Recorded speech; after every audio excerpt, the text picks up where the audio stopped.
اب رزق حرام ہو یا رزق حلال تو ہے تو بریانی ہی نا، اور روٹی ہے، اور وہی گوشت کڑھائی ہے، اور چکن کڑھائی ہے، اور وہ زردہ ہے، جو کچھ بھی کھائیں پئیں، مشروب پئیں، حلال چیز کھا پی رہے ہیں. میں حرام شراب کی بات نہیں کر رہا، گندم کی. آپ جو کچھ کھانا کھاتے ہیں وہی پکتا ہے، اسی خاتون نے پکایا، وہی کچن ہے آپ کا، وہی آگ تھی، وہی پروسیس ہے، انہی ڈونگوں میں پلیٹوں میں آپ نے کھا لیا. ایک سے نور پیدا ہو رہا ہے، ایک سے اندھیرا پیدا ہو رہا ہے. تو نہ مثالے کا فرق، نہ گوشت کا فرق، نہ چاول کا، نہ پکانے والے کا، نہ کھانے والے کا. تو اس ہے وہ بھی کھانا، اس سے نور پیدا ہوتا ہے. جب اندر وہ جاتا ہے اندر، تو وہ دو حصوں میں تقسیم ہو جاتا ہے. جو اس کا مادی حصہ ہے وہ آپ کے معدے میں اور آپ کی انتڑیوں میں چلا جاتا ہے، وہ اپنا کیمیکل پروسیس میں بدلنا اور آگے آگے آپ کو خون بنانا اور آپ کو طاقت دینا، انرجیز اور کیلریز، جو اس کا مادی میٹیریل ایسپیکٹ ہے وہ یہ چیزیں انرجی دینے لگ جاتا ہے. اور وہ جو اس کے اندر حلال کا ایسپیکٹ تھا کہ وہ رزق حلال تھا، جو پیچھے حلال کی کمائی تھی، جس میں جھوٹ نہیں بولا تھا آپ نے وہ کمائی کرتے ہوئے، جس نے گاہک سے فراڈ نہیں کیا تھا، جس میں کمی بیشی نہیں کی تھی ناپ تول میں، اونچ نیچ کر کے دوسرے کا مال بٹورا نہیں تھا، قیمت صحیح وصول کی تھی، جائز ذرائع سے لائے تھے، تنخواہ حلال ذریعے سے لائے تھی، اس میں حرام کی آمیزش نہیں کی تھی، جھوٹ کی آمیزش نہیں تھی، دھوکہ دہی کی آمیزش نہیں تھی، اپنی فرض شناسی کے ساتھ پورا وقت صرف کیا تھا. یہ چیزیں، یہ ساری چیزیں اس رزق کو حلال بنا رہی ہیں. حلال کوئی الگ کسی گلاس کا بیٹے، کوئی کسی میٹیریل، کسی چیز کا نام نہیں ہے. حلال ایسی چیز نہیں ہے کہ اس کو اس طرح کر کے دکھا دے بھئی حلال ہے. کام وہی ہیں، اسی دفتر میں بیٹھے کام کر رہے ہیں بیٹے، وہی پین ہے، وہی آپ کا آفس ورک کر رہے ہیں. ایک آدمی پوری ایمانداری کے ساتھ فرض کو انجام دے رہا ہے، ایک آدمی ٹائم کلنگ کر رہا ہے، وقت کھا رہا ہے، لوگوں کو پریشان کر رہا ہے، پھر کل آ جانا، وہ جو کل آ جانا، پھر پرسوں آ جانا، پھر کر دوں گا، اور فائل ڈسپوز آف نہیں کر رہا، وہ شام کو حرام کا رزق کھا رہا ہے. جس کے ٹیبل پہ ڈسپوزل نہیں ہے فائل کی کام کی، وہ رزق حرام کھا رہا ہے. لوگوں کو پتہ نہیں رزق حرام کیا ہوتا ہے. وہ یہ سمجھتے ہیں شاید ڈاکو چور ہے، لوٹ مار ہے، کرپشن کر کے پیسے لے آیا تو صرف وہی رزق حرام ہے.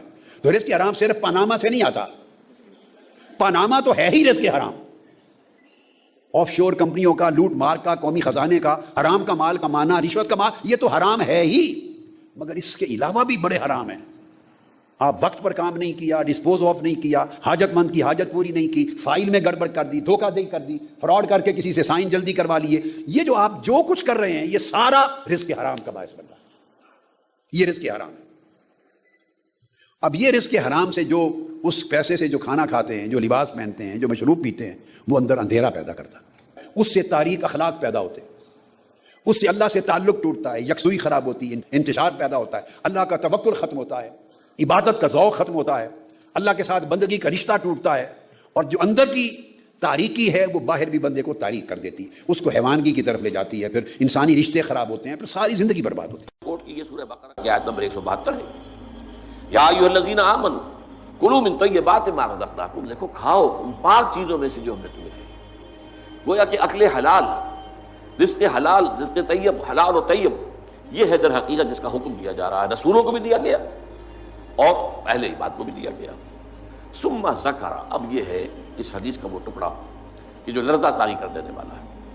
پھر حضور نے ذکر فرمایا الرجل، ایک ایسے شخص کا یطیل السفر، جو بڑا لمبا سفر کر کے آیا ہے. حدیث میں صراحت نہیں ہے لیکن گمان یہ ہے کہ یہ حج کا سفر ہے. تو فرمایا ثم ذکر الرجل یطیل السفر اشعث اغبر، بال پراگندہ بھی ہے اور غبار آلود بھی ہے.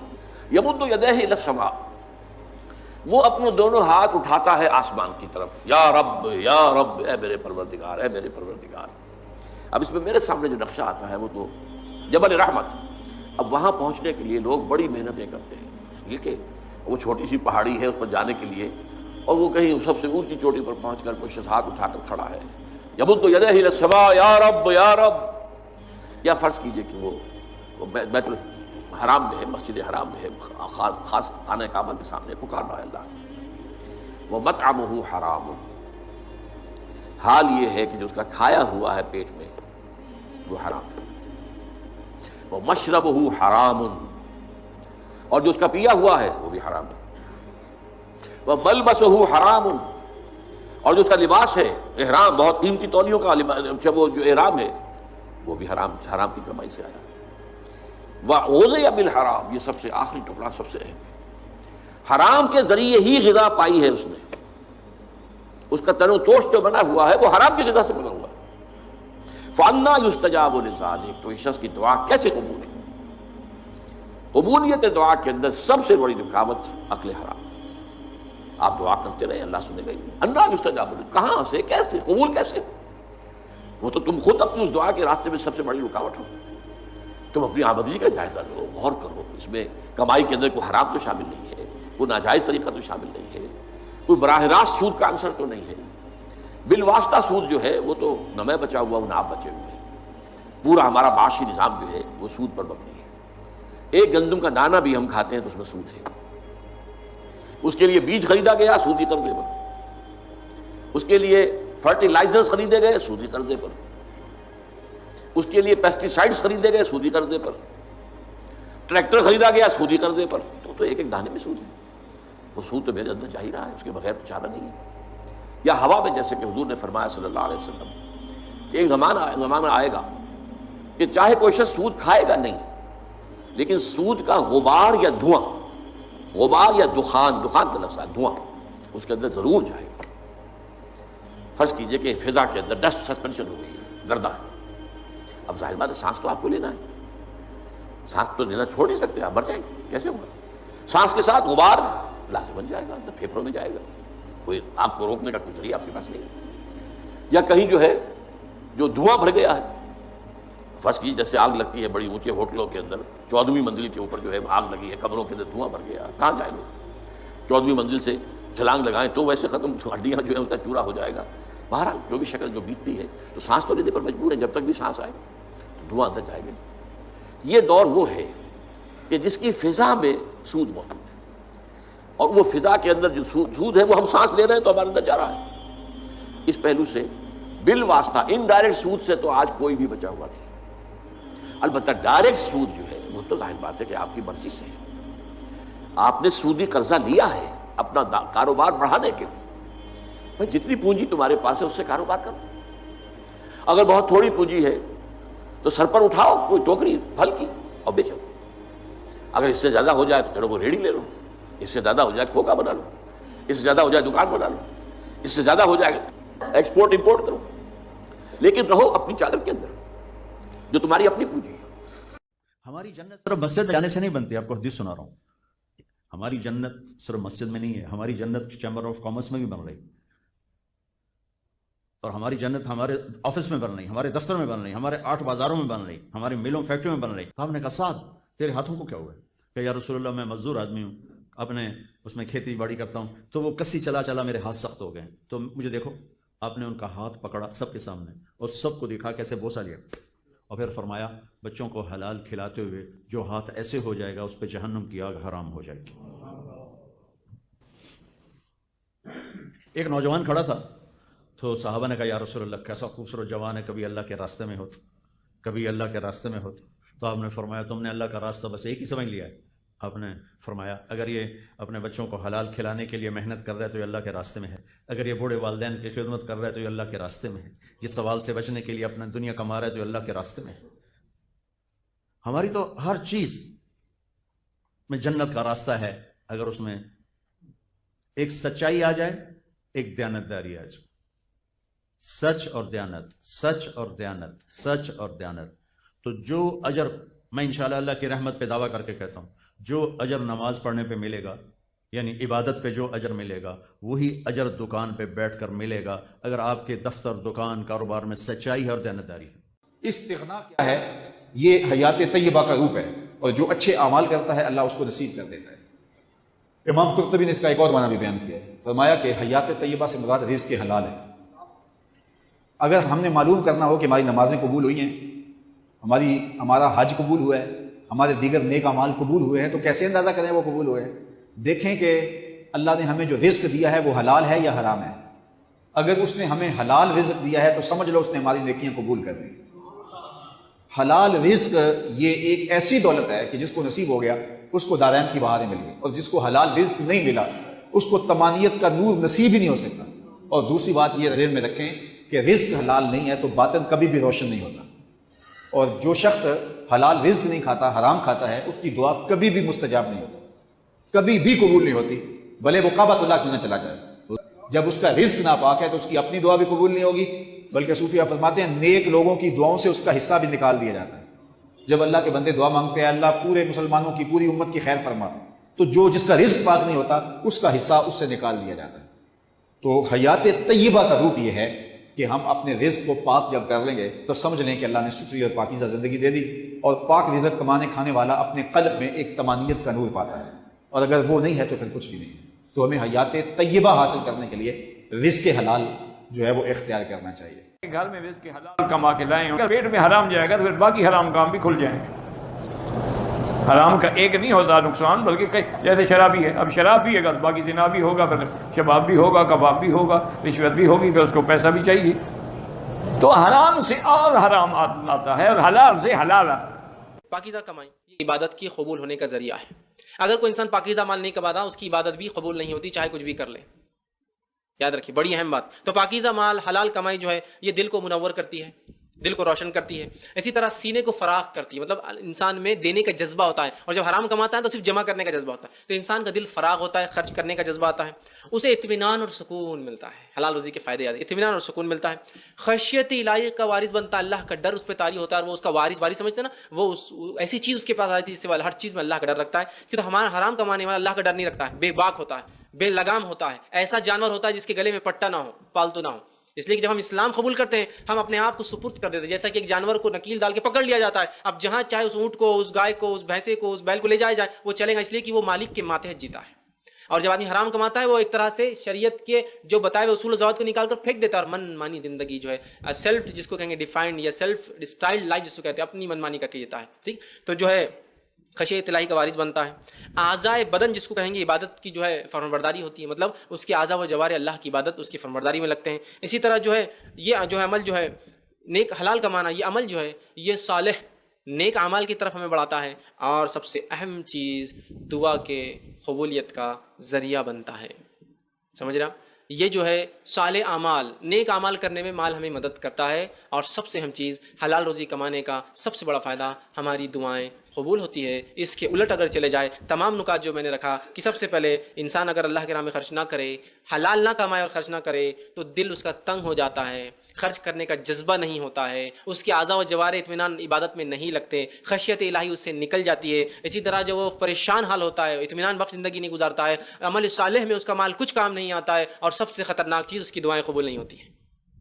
سب سے خطرناک اس کی دعائیں قبول نہیں ہوتی. دعائیں بڑی اہم چیز ہے اللہ کے سامنے. ایک بندے کے پاس اور ہے ہی کیا مانگنے کے لیے سوائے دعا کرنے کے لیے؟ اس لیے کہ یہی تو ذریعہ ہے، یہی تو ہمارا اسلحہ ہے، ہمارے جو ہتھیار ہے جس کے ذریعے ہم دشمنوں کے خلاف، جس کے ذریعے ہم دنیا کی مصیبتوں کے خلاف، جس کے ذریعے جو ہم اپنے مسائل کا اللہ کے سامنے حل پیش کرتے ہیں یا اللہ کے سامنے بات رکھ کے حل چاہتے ہیں. اور اگر وہی قبول ہونا بند ہو جائے تو اور کیا تعلق ہے میرا اور میرے رب کا؟ ہے نا، بڑی اہم چیز ہے، دعائیں قبول نہیں ہوتی.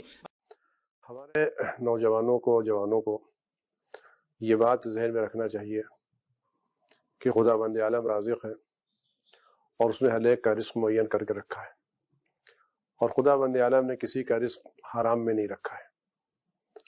اس کے بعد یہ بات ذہن رکھنا چاہیے ہم جو رزق حاصل کرتے ہیں، کھا رہے ہیں، استعمال کر رہے ہیں، اس کے اثرات صرف ہمارے بدن پر رونما نہیں ہوتے بلکہ اس کے اثرات ہماری روح پر بھی رونما ہوتے ہیں. اور ہماری حقیقت یہ ہمارا بدن نہیں ہے، یہ بدن پوسیدہ ہو جائے گا، بوسیدہ ہو جائے گا، ختم ہو جائے گا، ہماری روح باقی رہے گی. تو ہم اپنے کیریئر کو سلیکٹ کرنے سے پہلے اس بات پر زور دیں اور توجہ دیں اس کیریئر کے اثرات ہماری روح پر کیا پڑیں گے. صرف پیسے کما لینا، روزی حاصل کر لینا کمال نہیں ہے، بلکہ وہ روزی حاصل کرنا جس سے ہماری روح پر برے اثرات مرتب نہ ہوں. تیسری بات، ہمیں اس بات کو ذہن میں رکھنا چاہیے کہ ہماری یہ دنیا آخری منزل نہیں ہے، یہ دنیا مقدمہ ہے، اور جو کچھ ہم اس دنیا میں کریں گے اس کے اثرات ہمیں آخرت میں دیکھنا پڑیں گے. یہ دنیا جیسی بھی ہو گزر جائے گی، لیکن آخرت گزرے گی نہیں. لہٰذا ہمیں اپنے کیریئر کے سلیکٹ کرنے سے میں دنیا کے ساتھ ساتھ اس کے آخرتی اخروی اثرات کو بھی مد نظر رکھنا چاہیے. یہ نہیں کہ جو بھی نوکری ملی کر لی، جو بھی کام ملا کر لیا، تو یہ دیکھنا چاہیے اس کام سے جو چیزیں حاصل ہوگی اس کے اثرات ہماری روح پر کیا پڑیں گے، اور اس کے اثرات ہماری دنیا کے ساتھ ہماری آخرت پر کیا پڑیں گے. اور یہ روزی اور یہ رزق صرف ہماری ذات سے متعلق نہیں ہے، بلکہ اس روزی کے اثرات ہماری نسل پر پڑتے ہیں، ہماری اولاد پر پڑتے ہیں، ہماری سوسائٹی پر پڑتے ہیں، ہمارے گھر پر پڑتے ہیں، ہماری عبادتوں پر پڑتے ہیں، ہماری دعاؤں پر پڑتے ہیں. یہ رزق صرف ایک چیز نہیں کہ ہم نے پیٹ پال لیا، بھوک مٹا لی، بدن پر کپڑے پہن لیے، سر پر صاحبان ڈال لیا. یہ صرف مادی ضرورتوں کو پورا کرنے کا نام نہیں ہے، بلکہ مادی ضرورتوں کے ساتھ ساتھ روحانی اور معنوی ضرورتوں کو بھی پورا کرنے کا سلسلہ ہے. لہذا میں کیریئر کے انتخاب میں دیکھنا چاہیے کہ کیریئر کہیں حرام تو نہیں ہے. ہو سکتا ہے کہ کیریئر حلال ہو، لیکن حلال کیریئر کے راستے میں کبھی کبھی حرام چیزیں آ جاتی ہیں، اور دنیا کی اصطلاح میں ہم ان کو فضل خدا سمجھ کر کے استعمال کر لیتے ہیں. ہمیں یاد رکھنا چاہیے کبھی بھی حرام رزق، حرام پیسہ فضل خدا نہیں ہو سکتا. تھوڑا ہی ہو حلال ہو، یاد رکھیے اتنا برائٹ فیوچر کریں گے اللہ تعالیٰ. یاد رکھیے آپ کے بچوں کا، چونکہ آپ حلال کے لیے کر رہے ہیں. آپ حرام خوب کما کے کوئی برائٹ فیوچر نہیں سکتے. یہ بچے بگڑ جائیں گے، ناکارہ نکلیں گے، بیکار نکلیں گے، آوارہ نکلیں گے، یا پھر بیمار ہو جائیں گے اور آپ کا پورا پیسہ اس میں ضائع ہو جائے گا. یاد رکھیے بے برکت، بے رونق، بے نور زندگیاں ہو جائیں گی، اجاڑ ہو جائیں گی زندگی، اور ٹینس اور ڈپریس زندگیاں ہو جائیں گی. یاد رکھیے تھوڑا کمائیے، حلال کمائیے. حدیث نمبر 1، امام کائنات سید الاولین والآخرین شفیع المذنبین رحمت للعالمین سیدنا و مولانا امام اعظم محمد رسول اللہ صلی اللہ علیہ وسلم نے ارشاد فرمایا کہ حلال اور حرام بالکل واضح ہے کہ یہ حلال یہ حرام، اور ان کے درمیان کچھ مشتبہات ہیں. متشابہات نہیں، مشتبہات، یعنی جو شک والی چیزیں ہیں، جو ایمبیگوس چیزیں ہیں، مبہم چیزیں ہیں. جو ان مبہم چیزوں سے بچ گیا اس نے اپنا دین بھی بچا لیا، اپنی عزت بھی بچا لی. یعنی کلیئر کٹ، حلال حلال حرام، بیچ میں پتہ نہیں جائز ہے ناجائز ہے تو کرنا شروع کر دے، وہ پھنس گیا.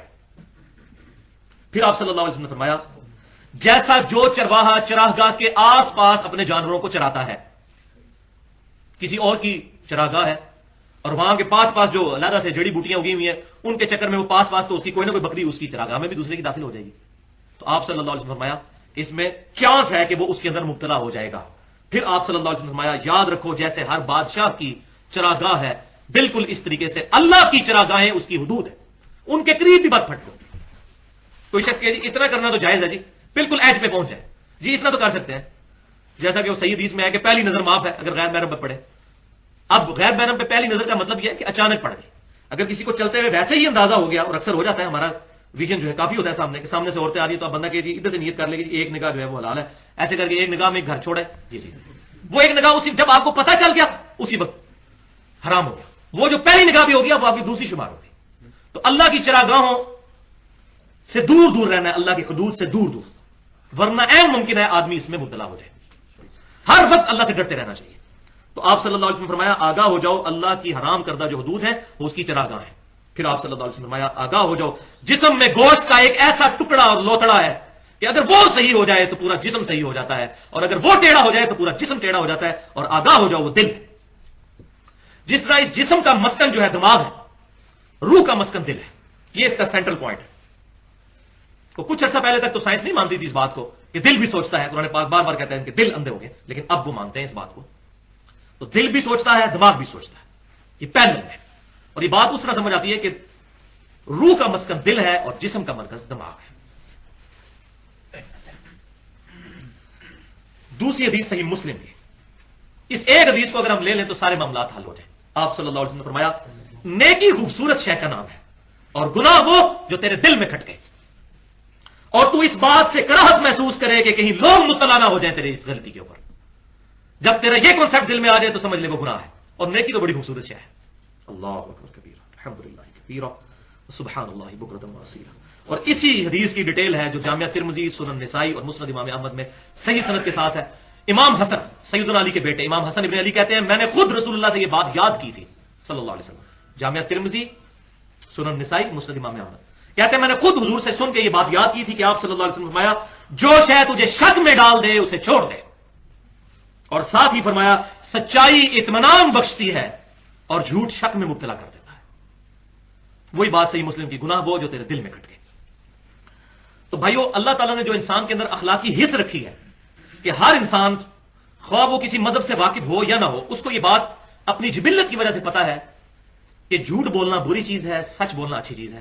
کسی کے ساتھ زیادتی کرنا برا ہے، کسی کے کام آنا اچھا ہے. اس کے لیے کسی چیز کی ضرورت نہیں ہے.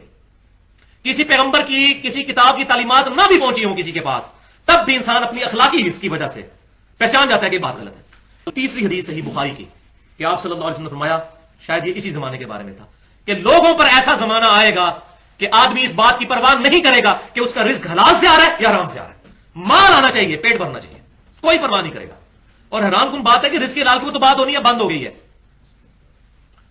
ٹوٹل دین جو ہے وہ گیٹ اپ کے اوپر آ گیا. اس کی داڑھی کتنی لمبی ہے، اس نے پگڑی کتنی لمبی باندھی ہوئی ہے، اس کی شلوار کتنی اونچی ہے، یہ نماز کتنی پڑھتا ہے. حالانکہ بنیادی چیز جو ہے وہ رزق حلال، یہ ساری چیزیں بھی دین کے اندر شامل ہیں، لیکن ان ساری چیزوں نے جس کی بنیاد پر قبول ہونا ہے وہ رزق حلال ہے. رزق حلال از دا لٹمس ٹیسٹ آف ایمان. رزق حلال ایمان کی کسوٹی ہے، اس کی طرف توجہ نہیں ہے. سود جو ہے وہ دیندار بھی کھا رہا ہے، بے دین بھی کھا رہا ہے، بلکہ سود لے لے کر حج اور عمرے کے لیے بھی جا رہا ہے. نہیں ہو رہا آپ کے سامنے؟ ہر سال عمرے پہ حج کے لیے جاتے ہیں وہ. مال جو ہے وہ حرام سے آ رہا ہے اور وہ سمجھ رہے ہیں کوئی اللہ تعالیٰ پہ ہم نے بہت بڑی معاذ اللہ جو ہے وہ احسان جتا دیا. این جی اوز، ہاسپٹلس کھولے ہوئے ہیں حرام کے مال کے. ناچ گانے کی کمائی ہے، اس کے ذریعے ہاسپٹلس اور این جی اوز چل رہے ہیں. ہمارے اس ملک پاکستان میں تو آپ کو ایسی بہت مثالیں، اور وہ تو آپ کو کہیں گے کہ انسانیت کی خدمت تو بہت بڑا کام ہے، لیکن رزق جو ہے وہ حرام ہے. والعیاذ باللہ تعالی. اور یہ میں اپنی طرف سے بات نہیں کر رہا، یہ اگلی حدیث اس کو چوتھی حدیث سپورٹ بھی کر دے گی. سیکنڈ لاسٹ حدیث آج کی، کہ صرف حلال مال جو ہے وہ اللہ تعالیٰ قبول کرتا ہے. اور یہ حدیث ہے صحیح مسلم میں. نبی صلی اللہ علیہ وسلم نے فرمایا بے شک اللہ پاک ہے اور صرف پاک مال کو قبول کرتا ہے. اللہ پاک ہے اور صرف پاک مال کو قبول کرتا ہے. پھر آپ صلی اللہ علیہ وسلم نے یہ آیت تلاوت فرمائی، بسم اللہ الرحمن الرحیم، یا ایھا الذین آمنوا کلوا من الطیبات ما رزقناکم. اے ایمان والو کھاؤ پاکیزہ مال میں سے جو ہم نے تمہیں دیا ہے. پاکیزہ مال، حرام مال نہیں. پھر آپ صلی اللہ علیہ وسلم نے ذکر کیا، یہ صحیح مسلم میں آگے حدیث چلتی ہے، یہ میں سمجھتا ہوں کہ ایپیکس ہے رزق حلال کے اوپر. آپ صلی اللہ علیہ وسلم نے فرمایا کہ ایک آدمی دور دراز کا سفر کر کے آتا ہے، اس کا ایک پراندہ بال ہے، جسم پر مٹی لگی ہوئی ہے، یعنی ایسی حالت ہے کہ عام آدمی کو بھی اس پہ ترس آ جائے. پھر وہ ہاتھ لمبے کر کر کے دعائیں کرتا ہے، یا رب یا رب یا رب. لیکن اس حال میں اللہ کے سامنے اس نے ہاتھ اٹھائے ہوئے ہیں کہ اس کا کھانا حرام سے ہے، اس کا پینا حرام سے ہے، اس کا لباس حرام سے ہے، اس کا گوشت حرام کی غذا سے پرورش چڑھا ہے. اللہ ایسے کی دعا کیوں کر قبول کرے؟ اللہ ایسے کی دعا کیوں کر قبول کرے؟ اس کے بعد کوئی گنجائش رہ جاتی ہے. تو آپ صلی اللہ علیہ وسلم نے واضح بتا دیا کہ دنیا میں تو یہ آفت آنی ہے کہ دعائیں قبول نہیں ہوگی اگر رزق حرام ہے. اور پانچویں اور آخری حدیث وہ آخرت کا عذاب رزق حرام کے حوالے سے. ویسے تو قرآن پاک میں کئی جگہ ہیں جو لوگ یتیموں کا مال ہڑپ کر رہے ہیں، اپنے پیٹ میں دوزخ کی آگ بھر رہے ہیں، جس میں بولتا ہوں کہ یہ مورل لاز ہیں دنیا میں، آخرت میں ایکٹیو ہو جائیں گے. دنیا میں جو ایکٹیو لاز ہیں وہ ادھر ہی ایکٹیو ہے. زبان پر انگارہ رکھ لیں زبان جل جائے گی، لیکن زبان پر حرام لقمہ رکھے زبان نہیں جلے گی، کیونکہ حرام کھانا یہ مورل لا کے اگینسٹ ہے. لیکن یہ جو حرام ہے قیامت والے دن دوزخ کی آگ بن جائے گا. کوئی بندہ جو ہے وہ جھوٹ بولتا ہے تو اس کی زبان نہیں جلتی. ہاں زبان کے اوپر کوئی گرم چیز رکھ لیتا ہے، گرم دودھ بھی پی لیتا ہے، زبان جل جاتی ہے. جھوٹ بولنے سے نہیں جلتی، کیونکہ یہ مورل لا ہے، یہ ڈورمنٹ پوزیشن میں ہے دنیا میں. آخرت میں یہ سارے مورل لاز ایکٹیو ہو جائیں گے. وہ جو بار بار یہ آیت آئی سورۃ البقرہ میں بھی، سورہ نساء کے اندر بھی، جو لوگ یتیموں کا مال ناجائز طریقے سے ہڑپ کر رہے ہیں وہ دراصل اپنے پیٹ میں دوزخ کی آگ بھر رہے ہیں. تو وہ اب سن لیجیے آپ، صحیح حدیث مسند امام احمد میں اور سنن دارمی میں بالکل صحیح سند کے ساتھ آپ صلی اللہ علیہ وسلم نے فرمایا حرام سے پرورش پانے والا گوشت جنت میں داخل نہیں ہوگا. والعیاذ باللہ تعالی. یہ جملہ تو تھوڑا کم سخت ہے، اگلا جملہ بہت سخت ہے، بہت سخت. ساتھ ہی فرمایا اور حرام سے پرورش پانے والا ہر گوشت اس بات کا زیادہ مستحق ہے کہ اسے آگ میں جلایا جائے. جنت تو دور کی بات، خالی جنت نہ بھی ملتی تب بھی ٹھیک تھا، لیکن فرمایا دوزخ میں بھی جائے گا. وہ اس چیز کا زیادہ مستحق ہے کہ اسے دوزخ میں ڈال دیا جائے جس کی پرورش حرام مال کے ذریعے ہوئی. آج کی گفتگو کو یہ تو 5 حدیثیں رزق حرام اور حلال کے کانٹیکسٹ میں، آخری حدیث جو میں نے آخر کے لیے رکھی تھی عبرت کے طور پر، وہ صحیح بخاری اور صحیح مسلم کی حدیث ہے، متفق علیہ حدیث، اور یہ دل تھام کے سننے والی حدیث ہے. آپ صلی اللہ علیہ وسلم نے فرمایا جب زانی زنا کرتا ہے تو اس وقت مومن نہیں رہتا، جب چور چوری کرتا ہے اس وقت مومن نہیں رہتا، جب شرابی شراب پی رہا ہوتا ہے اس وقت وہ مومن نہیں رہتا، جب کوئی مال لوٹنے والا مال لوٹ رہا ہوتا ہے اس وقت وہ مومن نہیں رہتا، اور جب کوئی خیانت کرنے والا کسی کی امانت میں خیانت کر رہا ہوتا ہے اس وقت وہ مومن نہیں رہتا. اور پھر ساتھ ہی فرمایا بچ جاؤ بچ جاؤ، 2 دفعہ فرمایا. آپ صلی اللہ علیہ وسلم کا تو 1 دفعہ فرمانے کافی ہے. تو یہ گناہ کرنے والا مومن نہیں رہتا. ہاں قانونی طور پہ وہ مسلمان رہے گا. بات وہی ہے جو پنجابی کہا جاتا ہے کہ جڑا اللہ اور رسول نو منے وہ تو مسلمان ہے، لیکن جو اللہ اور رسول دی منے وہ مومن ہوئے گا. یعنی کہ جو اللہ اور اس کے رسول کو مانتا ہے وہ صرف مسلمان ہے، کلمہ پڑھ لیا اللہ رسول کو مانتا ہوں، لیکن جو اللہ اور اس کے رسول کی مانے گا کہ اللہ نے یہ حرام کیا یہ حرام ہے، رسول اللہ نے یہ حرام کیا یہ حرام ہے، یہ حلال ہے، حلال اور حرام کا جو فرق رکھے گا وہ مومن ہوگا، ورنہ وہ سمپل مسلمان ہے. اور پھر معاذ اللہ استغفر اللہ بعض اوقات ایسا بھی ہو جاتا ہے کہ موت کے وقت اللہ تعالیٰ گناہوں کے سبب کسی کا ایمان ہی سلب کر لیتا ہے. والعیاذ باللہ تعالیٰ. اللہ تعالیٰ سے دعا ہے کہ ہمیں ہر طرح کے گناہ سے، شراب نوشی سے، زنا سے، چوری سے، بدکاری سے، رزق حرام سے، ان تمام چیزوں سے محفوظ فرمائے۔ اللہ تعالیٰ ہمیں